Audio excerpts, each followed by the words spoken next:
première quart de finale poids léger lambu Ngossé diggante Moussa Ndiaye Ndondol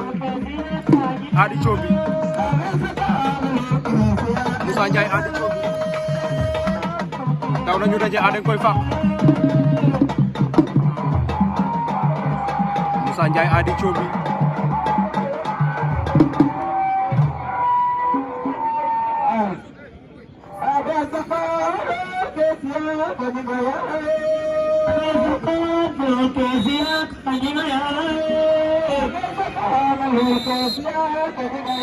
arbitre jox na leen avertissement ku nekk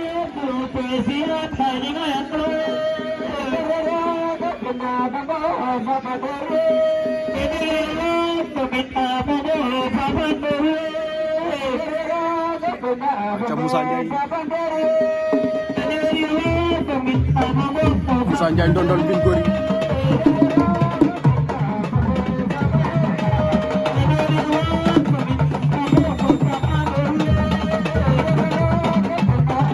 beneen quart de finale bi ci ginnaaw diggante Borom Ndambe bu Diarère Ousmane Ndiaye Diarère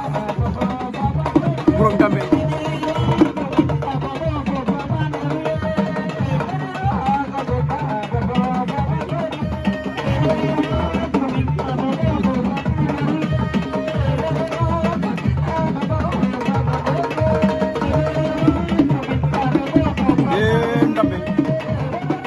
Ndambe Ousmane ndeysaan Ndambe bëtt na ko léegi Ngoné Ady Thioby Mbine Gori daan na Moussa Ndiaye waaw Ady Thioby daan na Moussa Ndiaye Borom Ndambe bu Diarère ca dernier quart de finale baa ngi noonu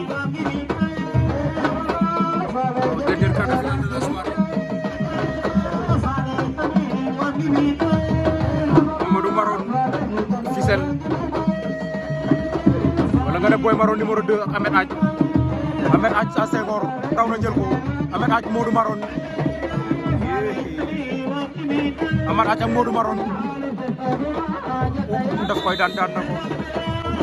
ndeysaan Ahmed Ath daan na Boy Maron 2